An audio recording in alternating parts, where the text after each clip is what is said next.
Gracias por estar aquí en esta tarde. Tenemos una nueva conversación súper con esta pantalla que llegó el día de hoy para animar la fiesta escénica aún más. Un abrazo a Héctor a la distancia. Qué emoción inmensa, inmensa. Aquí atrás estás en una pantalla enorme y me imagino que le hace justicia a toda esa maravilla que vas a compartir con nosotros, como siempre.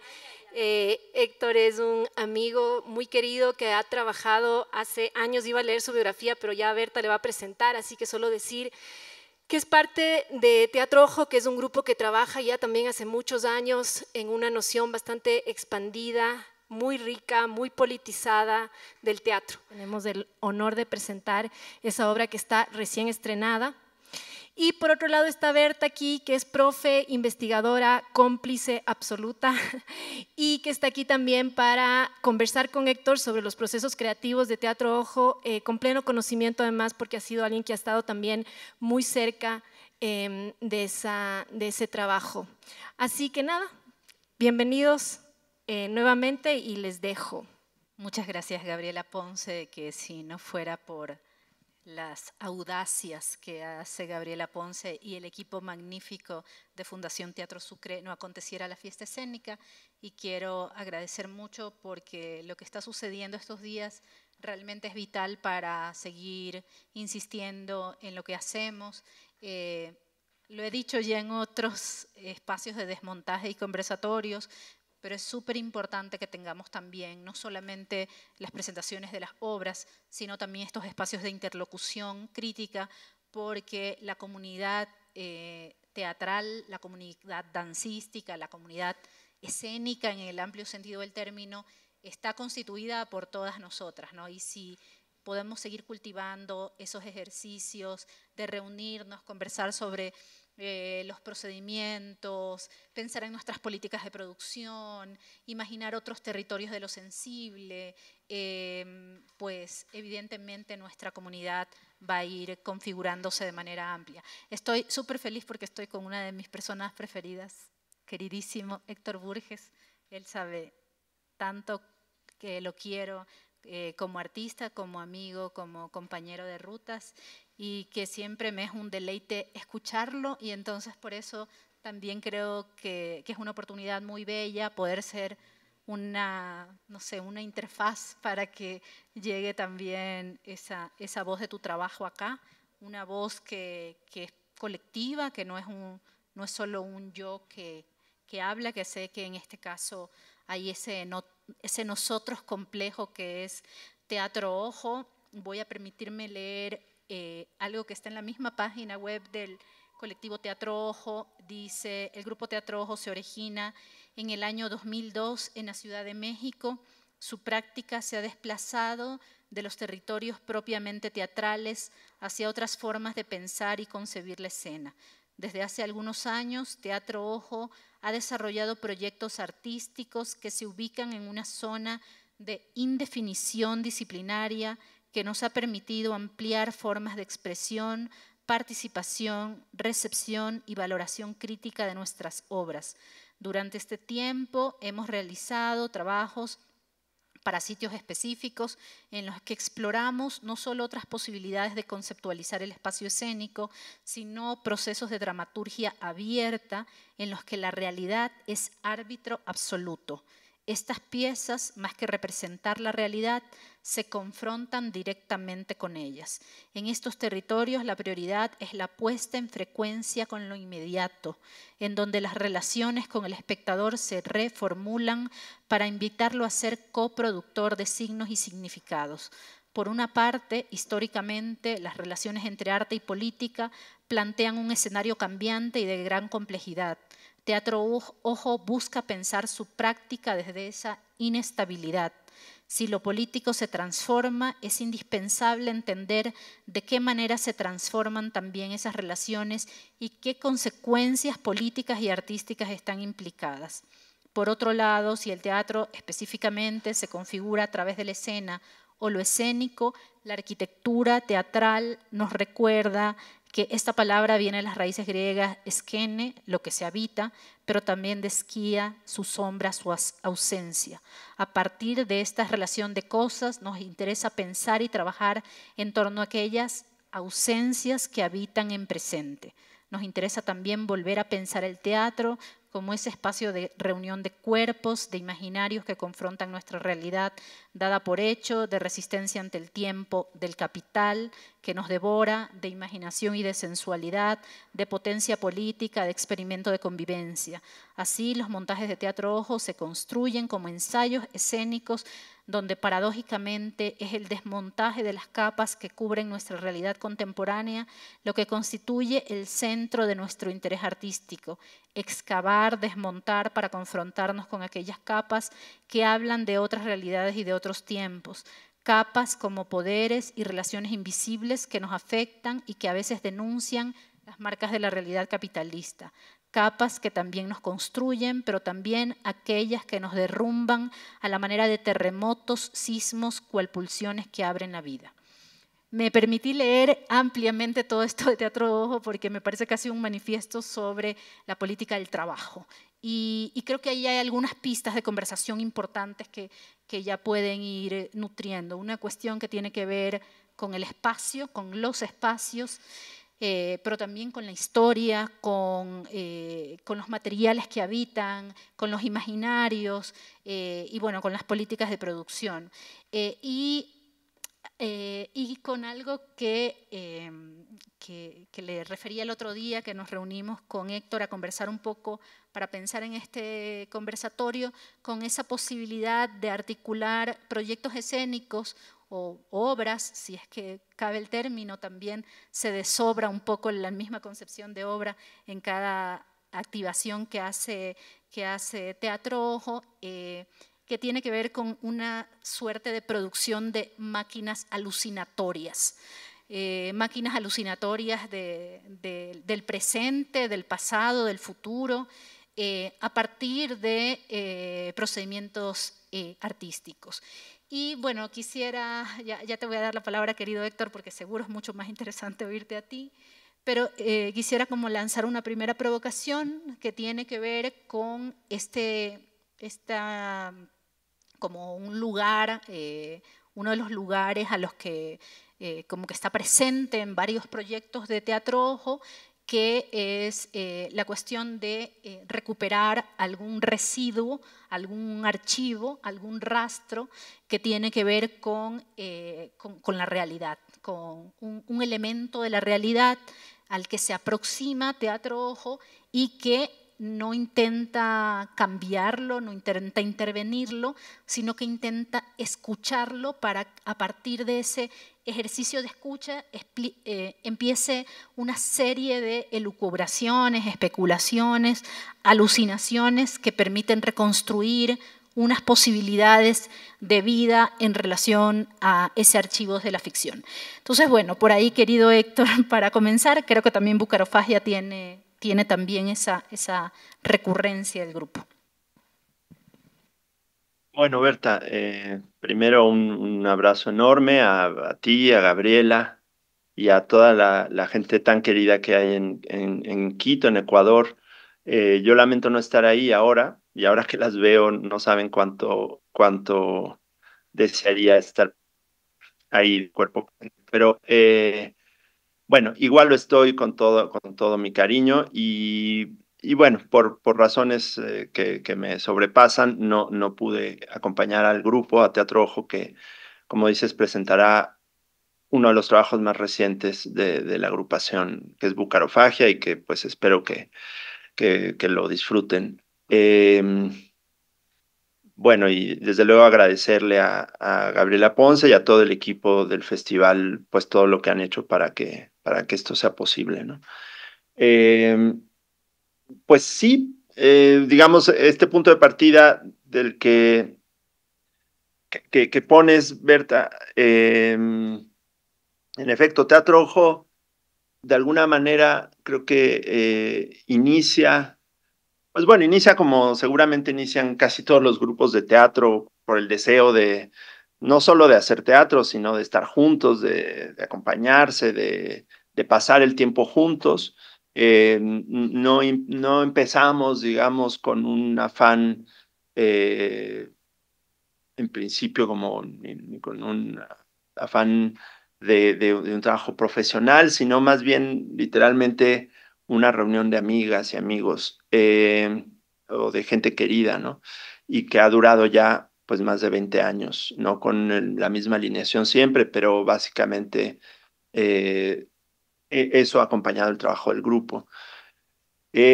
Por otro lado, pues es un grupo que está formado, y ha estado conformado, por gente con procedencias, digamos, curriculares o de intereses o de prácticas muy diversas. Si bien en principio, pues provienen de la arquitectura, de la música, de la fotografía, de las ciencias políticas, de las matemáticas, en fin, digamos, un cúmulo de fragmentos para intentar enfrentarse al mundo de saberes, de perspectivas, y en este fragmentario o en este cóctel, digamos, de incluso de lenguajes, es que han ido cobrando forma los trabajos de Teatro Ojo, pero desde luego no puedo pasar por alto que el grupo se reúne alrededor del 2002-2003,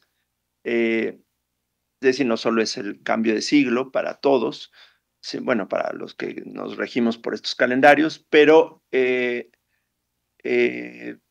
además, estábamos en ese momento y lo seguimos estando, habitando un país eh, que de alguna manera eh, eh, se ha tenido que enfrentarse a distintos colapsos y en distintas dimensiones. El colapso de un régimen político que tenía un siglo de preeminencia, de hegemonía, y que colapsa más o menos por ese tiempo, con toda una noción de Estado, con toda una estética de ese Estado. Me estoy refiriendo al priismo, al PRI, el partido que gobernó México posterior a la Revolución de 1910 y que estuvo en el poder ya con intermitencias hasta hace 6 años, pero continuamente durante prácticamente todo el siglo XX.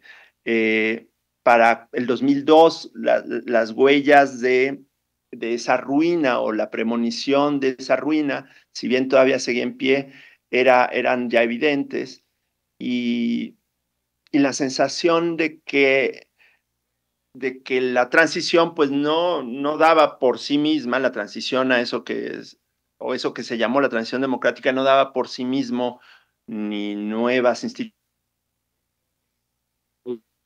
estables, sino que había que reagrupar, habría que repensar la historia, habría que reagrupar trozos de ideas, de discursos, había que repensar radicalmente la lógica de la representación después de la insurgencia del zapatismo en Chiapas, ¿no? El Ejército Zapatista de Liberación Nacional, había que repensarlo en los términos en los que las propias reglas democráticas habían fallado, estaban fallando, se presumía en aquel entonces de un fraude electoral importante a uno de los líderes de izquierda, paradójicamente quien ahora encabeza un proyecto hegemónico en el país, que es Andrés Manuel López Obrador, y que ahora está en el poder, en ese momento víctima, pues sí, en efecto, de una maquinaria hegemónica que le impidió competir en igualdad, más allá de si un fraude electoral como tal. Es en este contexto que Teatro Ojo aparece, nos empezamos a reunir e intentamos entender qué hacer con esto. De allí que había que apelar, por un lado, a sí archivos, a nuestra propia memoria, archivos históricos, al propio espacio público, porque había manifestaciones evidentes de que nuestro lugar no estaba dentro de las salas teatrales en esos momentos. La Ciudad de México había sido ocupada por una protesta masiva durante meses, trastocando el funcionamiento de la ciudad, haciéndonos entender también que las ciudades eran mucho más, algo que es evidente, pero que eran mucho más que la circulación productiva o, o la, o las, o el funcionamiento urbano reglamentado.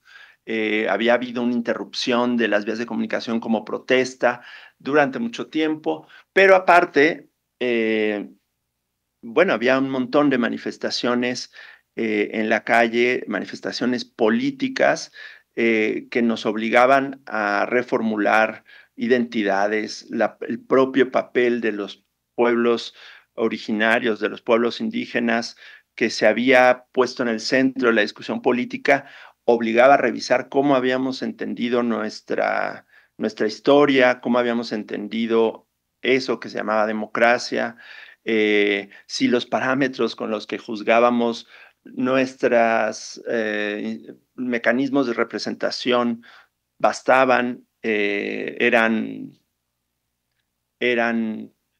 tales, ¿no?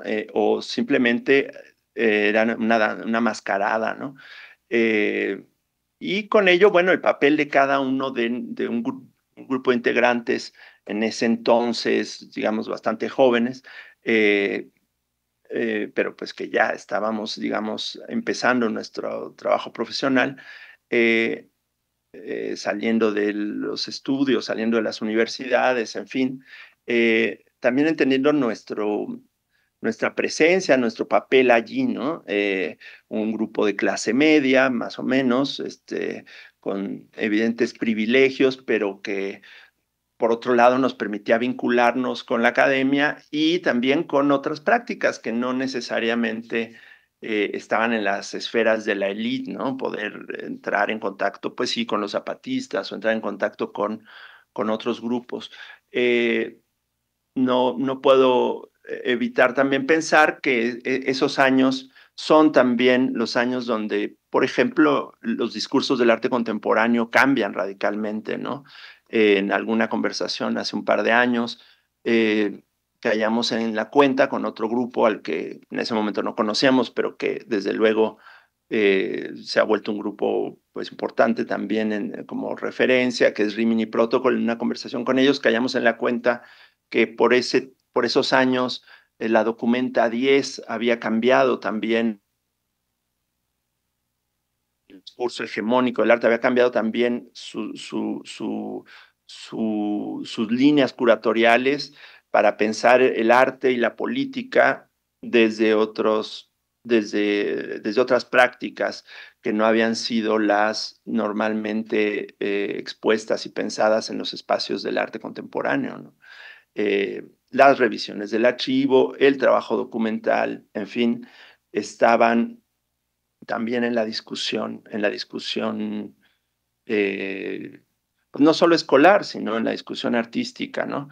No necesariamente en México, en las artes escénicas, de allí que el trabajo de Teatro Ojo en un primer momento pues resultó ser absolutamente marginal, mejor entendido en otros ámbitos más del arte contemporáneo que de las artes escénicas, pero que nos hacía también insistir en que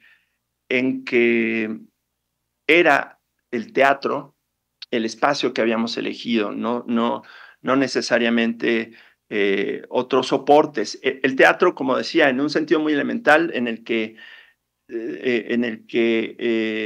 como leías, Berta, hace un momento, que partimos de ese espacio primigenio, que es una plataforma, la esquené, que es ese lugar que de alguna manera delimita un espacio, pero también delimita un tiempo, pero sobre todo el teatro apelando al menos en su raíz occidental, en su raíz griega, apelando a la idea de que teatro significa etimológicamente el lugar desde donde contemplar, el lugar desde donde ver, desde donde mirar.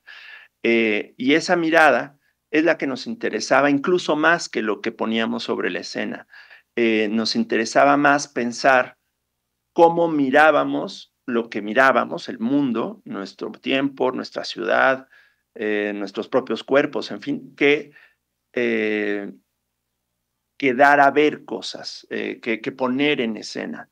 El trabajo iba a consistir más, nos lo planteábamos, digamos, balbuceantemente en un primer momento, lo hemos intentado ir elaborando a lo largo de este tiempo, pero, y en este sentido habría una matriz arquitectónica tal vez en prácticamente todos nuestros trabajos, en intentar pensar el lugar que disponíamos, que construíamos para mirar el mundo, más que mostrar cosas producidas por nosotros, era ensayar lugares para ver, para mirar juntos, para mirar lo lejano, para mirar lo que está tan cercano que somos incapaces de entender que está frente a nosotros.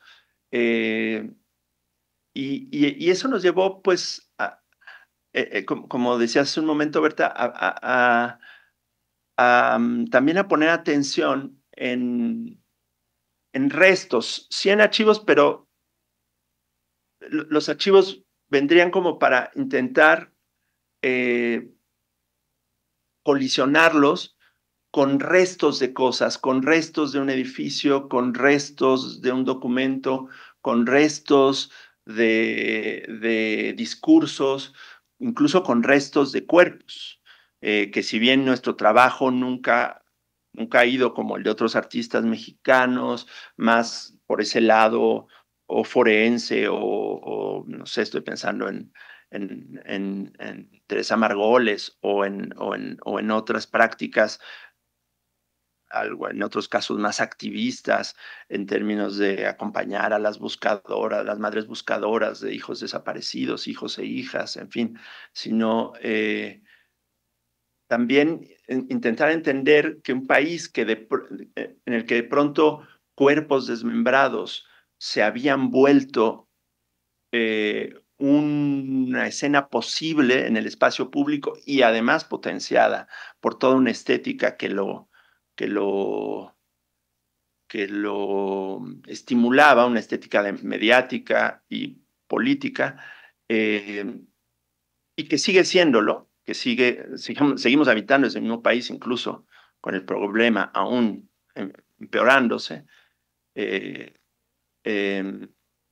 No hay que olvidar que estamos viviendo el ciclo político más violento de la historia de este país, con más asesinatos, con más feminicidios, con más periodistas muertos.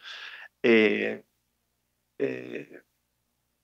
tendríamos que entender algo, tendríamos que, lo quisiéramos o no, nuestra práctica, como en algún momento se tituló un trabajo de Teresa Margolles, ¿de qué otra cosa podríamos hablar? Se copaba eso. Ahora, ¿cómo hablar de eso? ¿Cómo aproximarnos a eso? Pues nos han llevado 20 años de continuas preguntas y de reformulaciones. ¿Ibas a decir algo, Sí. Berta? Y te iba a decir que es justo en relación a esta idea de los restos, de cómo construir un camino de escucha hacia un resto y cómo entra el trabajo de la elucubración poética, pero no distanciado de digamos, de la relación totalmente política con otra forma de entender la historia, con recurrir también a saberes de lo que ya referiste hace un momento, como de profesionales que tienen un saber específico del tratamiento de campos que permiten también construir esta idea de teatro como lugar para contemplar, tomando como recursos esos saberes que tienen otros y otras, ¿no? Entonces, tal vez si pudieses contar a partir de algunos trabajos específicos, cómo se ha construido una posibilidad de configurar un espacio de resonancia para el resto. Y luego, el resto como residuo, quiero decir, ¿no? Y luego creo que también está totalmente interconectado con la cuestión de los espacios como restos y cómo volver a habilitar miradas sobre esos espacios. Sí, no sé si hay posibilidad de compartir. Habíamos platicado compartir pantalla. Sí. Habíamos platicado... Creo que tienes habilitado el de compartir pantalla, Héctor. Perfecto. Entonces, pues lo que les voy a compartir, esto fue una idea de Berta que creo que es mejor porque este es la página web de Teatro Ojo, más que ponerles un PowerPoint o cosas así, pues aquí podemos brincar por muchos de los trabajos. No están aquí todos, de hecho no están, por ejemplo, algunos recientes, pero está buena parte de la producción de Teatro Ojo.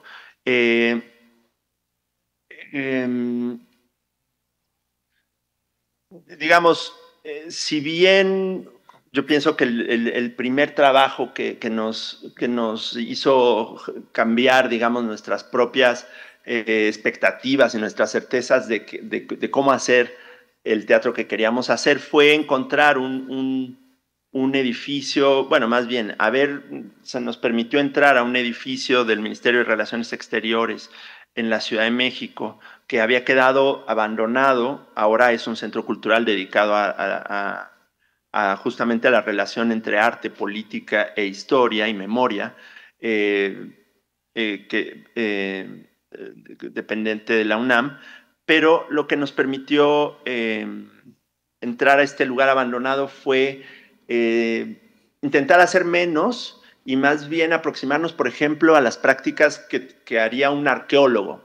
Estoy hablando de un trabajo en el 2006, un arqueólogo que se va encontrando con un espacio abandonado, con un espacio polvoriento, incluso lleno de hongos, de miasmas, en donde podían convivir como conviven en un edificio burocrático las altas esferas de la diplomacia mexicana y los que mantienen los cuartos de máquina, la limpieza, la vigilancia, los trabajos más rudos.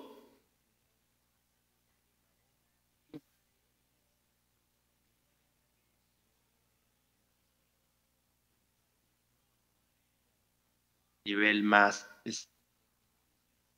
directo con el público, pero que nos permitía transitar por un edificio que a la vez era una especie de emblema de la arquitectura de este régimen político, el priista, del que les hablaba hace un momento, que había construido su propia estética, no solo para contar la historia del país como un país que sí, que tuvo un pasado esplendoroso, un pasado prehispánico esplendoroso, al que había llegado un grupo de conquistadores europeos, lo habían destruido todo y que luego una serie de guerras de independencia y de revolución habían dado en esta especie de inevitabilidad de la historia, habían dado lugar a ese régimen en el que ahora habitábamos, donde la paz era posible, donde la justicia social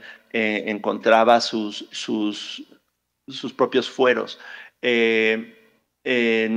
No solo esa historia con la que fuimos educados y con la que creo que buena parte de este país sigue conviviendo y sigue apelando a ella, sin complejidades, sin grietas, sin fantasmas, sino que también había hecho de la arquitectura, por ejemplo, un arte para los discursos del Estado, donde edificios fastuosos demostraban el poder, demostraban la magnificencia de un régimen tal, y encontrarlo abandonado, encontrarlo en ruinas, nos llevaba, digamos, materialmente, sensorialmente, ápticamente, nos permitía de alguna manera habitar también esa ruina que ya estábamos habitando, aun si todavía el colapso no era total. El PRI gozaba de buena salud, el partido en el poder, en fin, pero ya nos permitía ese edificio abandonado por razones no revolucionarias, ni mucho menos, sino porque un sismo, hay que recordar que la Ciudad de México es una ciudad altamente sísmica y donde los sismos causan muchos daños, entre otras cosas también por un régimen muy corrupto que permite construcciones mal hechas, en fin. y porque habitamos una zona donde al haber desecado un lago, cualquier temblor se vuelve triplemente peligroso, ¿no? Entonces, máxime si son terremotos. Entonces, un terremoto había dañado un edificio que habían abandonado para habitar otro en una zona más segura, pero que nos permitía entender, mirar la ciudad, entender la arquitectura, el poder a partir de los residuos que buenamente habían dejado allí y con los cuales intentábamos construir algo, un discurso, pero lejos de pensar que ese discurso tenía coherencia, lejos de pensar que esas ruinas nos podían permitir reconstruir algún tipo de pasado o, o, o, o dar la idea de una totalidad, teníamos que aprender a dialogar con un montón de vacíos, con un montón de huecos, no solo en la historia nacional, sino también en la historia de las personas que habían dejado una carta de amor adúltera, una película pornográfica, un menú de los restaurantes más lujosos para banquetes de diplomáticos, un lápiz labial, un documento de la extradición de un narcotraficante triturado, la grabación de un contrarrevolucionario nicaragüense que fue a pedir asilo a la Cancillería, y todo eso allí había de alguna manera que disponerlo, y llenar los huecos no para suturarlos, no para darles coherencia, sino para permitir que por allí entrara el espectador, que eran visitantes a unas visitas guiadas, que conversando con sus guías, que eran los actores, que éramos los actores, aparecieran pues memorias más fugitivas, más insignificantes para la historia, pero memorias más íntimas que nos atravesaban, aun si estábamos en ese gran espacio de poder, de una u otra manera todos teníamos algo que ver con él, porque de alguna manera u otra todos habíamos habitado bajo ese régimen. Y eso lo pongo como punto de partida, porque esto nos podría llevar muchos años después a otro trabajo, que es que cuando dices resonancia, Berta, no puedo más que pensar en que si bien el nombre mismo de Teatro Ojo y buena parte de las ideas con las que empezábamos tenían que ver con la imagen, poco a poco, y por razones que todavía no tengo muy claras, pueden ser circunstanciales, como una colaboración muy estrecha con Juan Ernesto Díaz, un artista sonoro que lo verán en Bucarofagia, quienes puedan entrar,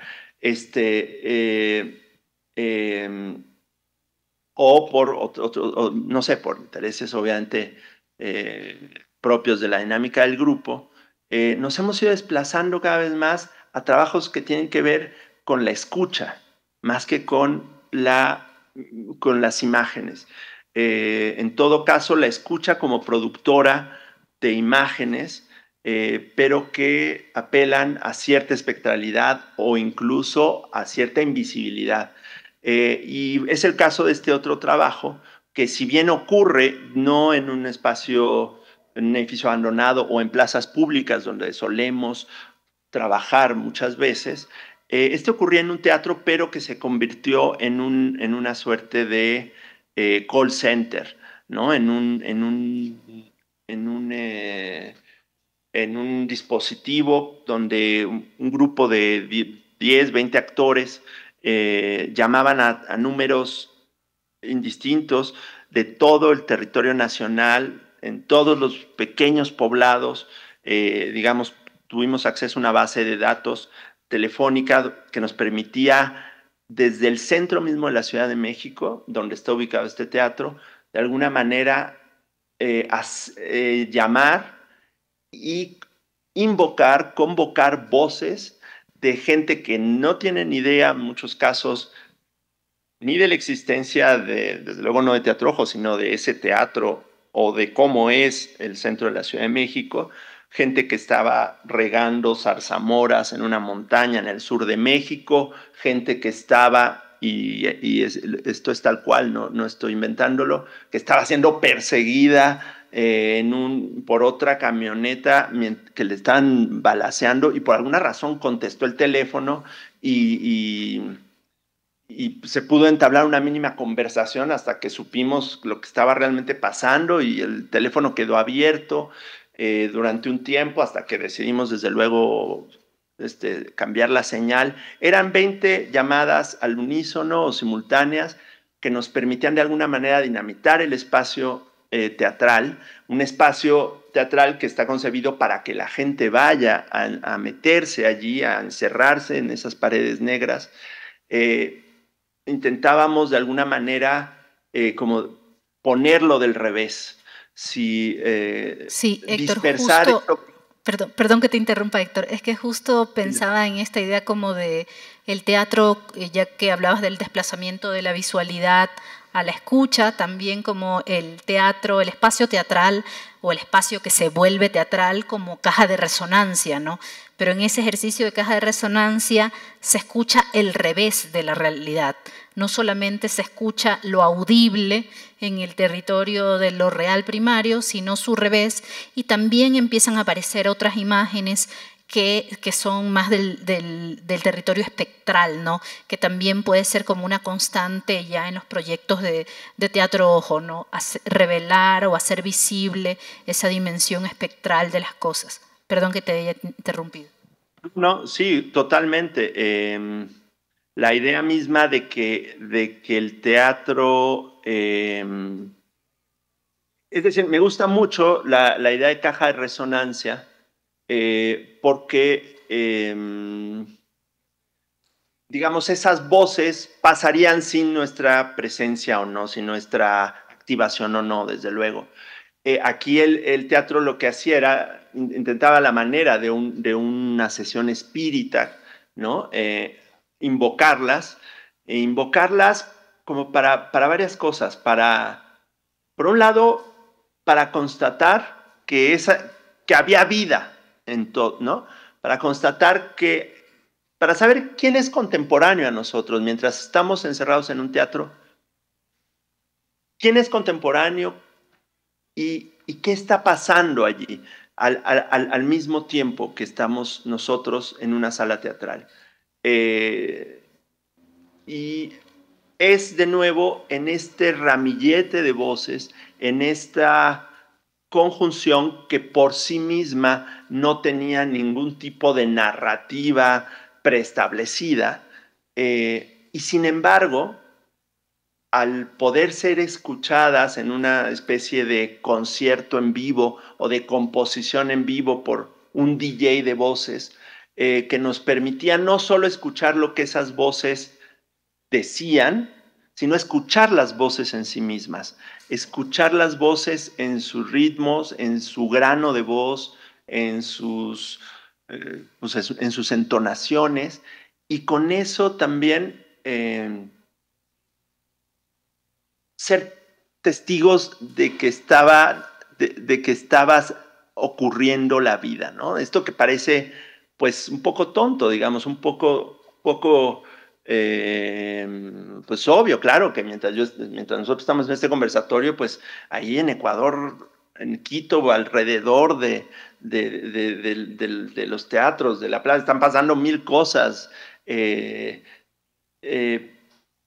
pero pensar que el teatro puede invocarlas y vislumbrar, ¿no? La idea de vislumbrar me gusta mucho porque ni siquiera te permite decir sí vi eso. Apenas intuyo que pasó algo. Eso que pasó, a veces no lo puedo nombrar.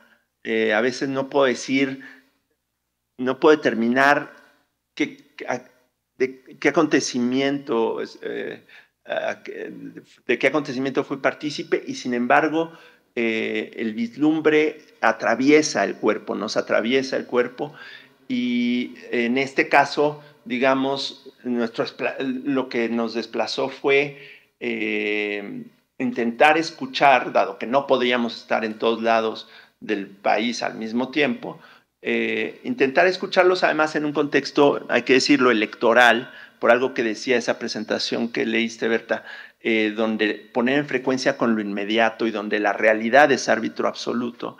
Poner en frecuencia con lo inmediato también quiere decir no solo es ser contemporáneos, con qué clase de intensidad podemos percibirlo a ese que es nuestro contemporáneo, a esa que es nuestra contemporánea, sino también dejar que la realidad actúe atando sus propios nudos y desatando sus propias potencias. Nosotros no podíamos saber quién contestaría y quién no, y mucho menos qué nos dirían. Y sin embargo, en este procedimiento de montaje y de desmontaje y de remontaje, iban vislumbrándose estados de ánimo sociales que serán otros, y de hecho este material pues ha sido de interés para antropólogos, para juristas, en fin, el que se produjo como archivo, digamos, Teatrojo, muchas veces parte de archivos, pero también produce muchos archivos. En el sentido, aquí yo diría más bien acumulación, porque no nos hemos dado a la tarea de producirlos como archivo, como en su sentido más estricto, ¿no? Y ahí tal vez podría conectarse con lo de el libro de Schocken, ¿no? El libro vivo de Schocken, que estoy pensando en esta cuestión de la acumulación, de la producción de archivos, sí, a partir, bueno, una vez más de lo residual y demás. Y estaba, entre otras cosas de los que referías hace un momento, Héctor, pensaba también porque aquí hay muchos estudiantes presentes, en que en las concepciones más como tradicionales de comprender o aproximarse al teatro, se piensa en buscar lo otro, otra realidad posible y no sé qué, pero claro, siento que en cambio Teatrojo se aproxima muchísimo a la realidad. Es decir, no va hacia la búsqueda primaria de la otra realidad, sino de una aproximación casi obsesa con algo que se concibe como resto de realidad, ¿no? Y a partir de allí, también generar una aproximación que no va a tener la intención de encontrar como la totalidad de eso, sino a veces incluso hacer proliferar zonas de indeterminación, que no se pueden nombrar, que justamente hacen proliferar su extrañeza, y que allí también hay un montón digamos, de revelación sobre lo que somos, ¿no? Sobre esa condición extraña de nuestros imaginarios. Eso pensaba un poco, y bueno, te doy la palabra para que continúes con lo del libro vivo de Schocken. Y muy brevemente para que también pueda haber preguntas, si es que estamos todavía en tiempo. Pero este proyecto, digamos, es como un punto de aparte para Teatrojo, ya en su producción, digamos, en las formas que fue cobrando, porque nunca ha tenido lugar como tal, y más bien es una dispersión de prácticas y el proyecto continúa. Pero yo pensaría que Teatrojo no hizo más que sumarse a una puesta en escena previa y que diría tiene por lo menos 400 años, 500 años. El libro vivo de Schocken es un libro del que hablan los pobladores de un poblado en la península de Yucatán, en México, un poblado maya, indígena, en el que ellos aseguran que en Schocken, en el pueblo, hay una cruz parlante, una cruz que habló y en su momento, en el siglo XIX, convocó a su pueblo, al pueblo maya, para que se sublevara contra el ejército mexicano, ¿no? El ejército nacional, que básicamente era un ejército blanco, ¿no? y los indígenas mayas, en una más de las sublevaciones que desde la conquista española hasta el bien entrado el siglo XX, ha tenido secuelas, ha tenido nuevos episodios. El zapatismo tal vez es la más famosa, digamos, y la más reciente, pero eso continúa. Y de hecho, en Xoquén dicen que la sublevación continúa por otros medios. Esos otros medios son los que nos han interesado un montón. Desde ese procedimiento de teatralidad radical que implica hacer hablar a una cruz. Se dice que lo hacían a través de un ventríloco, que en cuanto lo descubrió el ejército le cortó la lengua y entonces la cruz se quedó callada, pero entonces la cruz luego empezó a enviar cartas y aquello siguió sublevando a los pueblos vecinos. Sin embargo, no fue eso solo lo que nos interesó. Luego, en la investigación de este procedimiento de ventriloquia y de cosas que hablan, llegamos a la narración de un libro, que es un libro donde está escrito todo, cómo se hizo el mundo, cómo son todas las cosas del mundo y cómo se va a acabar. Es un libro de 1 metro por 1 metro. Él solo da vuelta a la hoja, a una hoja cada año, pero si alguien intenta darle vuelta a la siguiente hoja para conocer el futuro, el libro sangra. Esta es la descripción que hacen los habitantes de Xoquén de ese libro, pero tampoco fue eso lo único que nos interesó. Lo que realmente nos puso a girar fue que los pobladores de Xoquén, en una visita del presidente de la República de ese momento, estoy hablando de los años 90, que es Carlos Salinas de Gortari, un presidente modernizador, neoliberal, educado en Estados Unidos, en Harvard, digamos, instaurador del modelo neoliberal en México. Este señor que ven ustedes allí, que está siendo recibido por pobladoras, por mujeres de Xoquén, con una serie de canastas y ofrendas. En una visita, el pueblo le pide al presidente que busque, o sea, que quieren muchas cosas, porque el presidente normalmente iba diciendo qué quieren y se los iba de alguna manera cumpliendo, ¿no? Pero normalmente querían carreteras, hospitales, en fin. Pero dice, pero lo que realmente queremos, sí queremos todo eso, pero lo que realmente queremos es que nos ayude a encontrar el libro de Xoquén. Y le dijeron cómo era.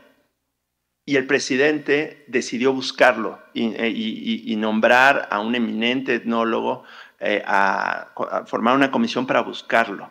Esa comisión existió, esa comisión fue parte del Estado mexicano durante un par de años hasta que el zapatismo se sublevó y hubo otro tipo de violencia política en el país que hizo que la comisión quedara en suspenso. Ven ustedes en pantalla, ya murió uno de los grandes etnólogos del país, ahí platicando ni más ni menos que con Levi Strauss, ¿no? El profesor Arturo Warman. Pero nos interesaba como una institución como el Estado mexicano, ¿no? Que parte de la lógica moderna, racional, etcétera, engranaba con no solo con esas otras cosmovisiones, en un ejercicio de cosmopolítica, digamos, asumido por el Estado mexicano, ya sea para acallar ciertas voces o porque el Estado mismo, y esto nos lo han demostrado muy bien algunos antropólogos de avanzada, el Estado mismo necesita invocar a los fantasmas para continuar su existencia, porque por la pura racionalidad democrática o económica no se podría sustentar su lógica. Es en esos mecanismos que son de suyo teatrales, una cruz que habla, un libro que sangra, un presidente que decide buscar ese libro, que decide hacer una comisión, un académico que busca un libro que sangra. ¿Dónde lo buscarían? ¿En los archivos o a través de invocaciones chamánicas? ¿Dónde lo buscaría el Estado mexicano? La magia del Estado, como diría Taussig, operando a tope, ¿no? Esos procedimientos teatrales nos llevaron nosotros a continuar los trabajos de la comisión a pedirle al actual presidente de la República, a López Obrador, que lo siga buscando, es decir, activar los mecanismos burocráticos para que lo siga buscando, y como era evidente, no nos iban a escuchar, tuvimos que apelar a otros medios, a un coro de ranas que asediara la casa presidencial, que es el Palacio de Gobierno, el Palacio Nacional, a través de cantos durante la noche, de ranas, de niños rana, obviamente amplificados, que intentaran meterse en los sueños del presidente para ver si en los sueños nos escuchaba, dado que su presidente que habla mucho y escucha poco. Entonces, en ese sentido, ¿cómo podemos utilizar las estrategias del teatro y del arte para seguir habitando, digamos, esas fisuras o esas articulaciones o esos reveses o esos otras, así como se dice, la guerra por otros medios, el teatro por otros medios? ¿Cómo podemos continuar, digamos, ejercitando o ensayando otros medios para este diálogo tan extraño entre el poder, entre otros poderes como son los poderes chamánicos, los poderes nahuales, los poderes de otras formas de entender los mundos? Ahí la clave cosmopolítica ha sido recientemente muy útil para nosotros, muy enriquecedora, muy inspiradora, para intentar otras prácticas que van a veces desde enviar una carta que va a perderse en un archivo burocrático, hasta un coro de niños rana, hasta hacer una obra de teatro con los de Shoken, o a intentar entender cómo hablaba una cruz, ¿no? Y ponerlo en escena. Y esto pues va cobrando visibilidades a través de conferencias o a través de videos o a través de protestas, ¿no? Que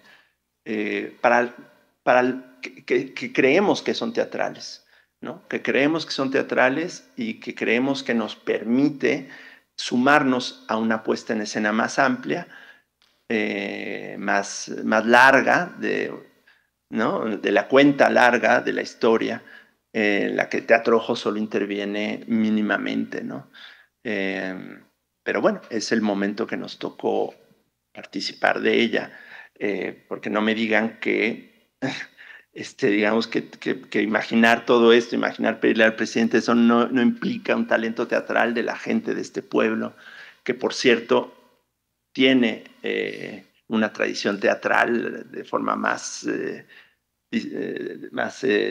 restringida, digamos, amplísima. Es decir, es un pueblo que hace teatro, no me refiero solo a los rituales religiosos, en fin, sino que hace teatro porque tiene un laboratorio de teatro indígena y campesino, en fin, que tiene otra larga historia muy interesante. Pero no me alargo más.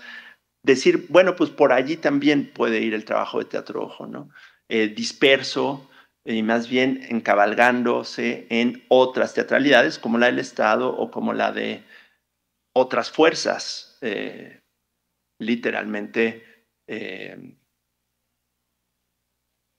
Sí, como también construir otros vectores de fuerzas, ¿no? De esas, para desviar, para habilitar otras posibilidades desde ahí, ¿no? Tenemos poco tiempo, a mí me hubiera gustado que hables un poco de bucarofagia también, porque bucarofagia también parte de un residuo, pero se nombra a sí mismo como un concierto, porque, digamos, hay algunas también cuestiones desestabilizantes, pero también creo que tenemos aquí al público que seguro hay gente que te quiere hacer algunas preguntas o comentar cosas con estas provocaciones que has planteado. Y creo que podemos pasar a mirarte de nuevo, Héctor, en pantalla grande. Dejo de compartirse. Ajá. Gracias, querido Héctor. Entonces, no sé si alguien del público quiere preguntar algo, quiere acotar, quiere ampliar la conversación alrededor de algo. Sí, Carla. Bueno, no sé si me ve, pero nada, o sea... ¿No te veo? No me ve. Bueno, sí veía, cambian, sí, switch, eso ya. Ya, Ahí sí. Bueno, Hola. nada, hola Héctor, mucho gusto. Nada, más bien agradecer el espacio y también el trabajo. Bueno, tuve la oportunidad de ver justo la muestra que presentaron en Guayaquil hace muchísimos años. Ajá.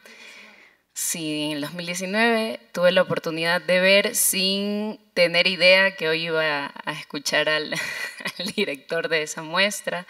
Y nada, más bien me quedo con algo que detona ahorita en mí al escucharte hablar esto de la materialidad, pero desde, bueno, anoté aquí algo, la importancia de acumulación de archivos, de la documentación para tratar de resguardar, pero también reescribir en la historia como una forma de rebeldía a lo que paralelamente de manera ortodoxa nos van diciendo, ¿no? Y claro, o sea, a mí escucharte hoy para mí fue como súper importante porque claro, desde mi lugar de estudiante, de creadora, podría decirse que paso por como cuestionamientos de decir, bueno, al momento en que quiero ingresar alguna materialidad a la escena, paso por cuestionamientos muy superficiales, podría decirme ahora yo, y no, aunque sí veo más allá, también como decir, bueno, ve más allá del más allá. Y hoy escucharte fue como súper alimentador. Así que nada, gracias. Voy a aprovechar, Carla, ¿verdad? Esto que acabas de decir, como para simplemente pasar por bucarofagia, que ojalá la puedan ver, y habrá un desmontaje, entiendo, entonces tal vez allí puedan conversar con el grupo que sí está allá. Pero decirte que el trabajo de bucarofagia, si bien parte, sí de así no les estoy contando el final de la obra ni nada. El misterio se resuelve al final. Entonces, y el asesino no es quien todo el mundo imagina. No eres tú. Pero parte de un pequeño objeto que poca gente observa cuando ve uno de los cuadros más vistos de la historia del arte en el mundo, que son las Meninas de Velázquez, y es un pequeño jarrito que viajó de América, de México, de Jalisco, de Tonalá más específicamente, un pequeño pueblo indígena hoy tragado por una ciudad fantástica que se llama Guadalajara, en Jalisco, y viajaban cientos y miles de pequeños jarritos de barro para consumo de la corte española y de las cortes europeas, por algo que era un vicio, especialmente en las mujeres de la corte y en algunas monjas de los conventos. Era aparentemente un vicio, por lo que he leído, por lo que sabemos, femenino. Y era que después de beber agua o chocolate, que obviamente también venía de este continente, o iba de este continente a Europa, después de beber en eso, o el agua perfumada por la arcilla tan especial de Tonalá, devoraban el búcaro. Eso es la bucarofagia. Devoraban el jarrito de arcilla, de barro, se lo comían, lo mordisqueaban, y con eso lograban varias cosas. Ponerse pálidas, lo cual era estéticamente muy valorado, y alucinar. Era un alucinógeno. Bueno, eso que nos llevó a investigar cosas y demás, acabó en un trabajo que, de nuevo, ojalá lo puedan ver, porque es muy superficial. Y esto es muy superficial y reivindico esa lógica, y literalmente se trata de cómo entrar en contacto con ese objeto, con esa materia que es el barro, y con ese objeto que es el búcaro, y sacarle brillo, de bruñir, que además es una palabra muy bonita. Bruñir es sacarle brillo a la arcilla o a la piedra o a otros materiales, pero que además bruñir también quiere decir volver moreno algo. Y después de mucha investigación terminamos, y de muchas elucubraciones y de muchas formas, terminamos trabajando sobre los objetos, sobre las superficies de los objetos. Cuando lo vean, tal vez les quede más claro lo que quiero decir, pero en esa superficialidad se produce.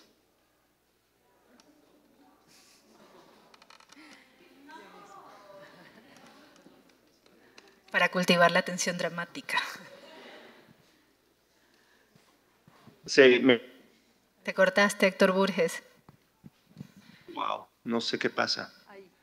Ahí está ya, ¿no? Pensé que estabas en plena alucinación después de comerte el búcaro. Estaba en un rapto, ¿no? En un rapto místico, sí. Sí. Bueno, no sé a dónde me quedé, pero decirles que es un trabajo que básicamente trabaja sobre las superficies, ¿no?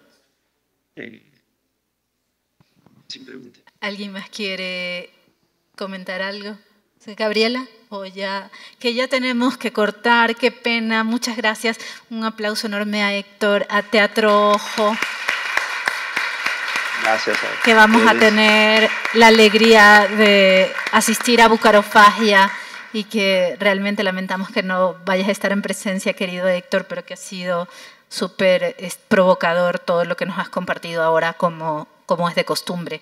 Y muchas gracias por todo, un abrazo grande. Gracias a todos y pues gracias por estar ahí presentes.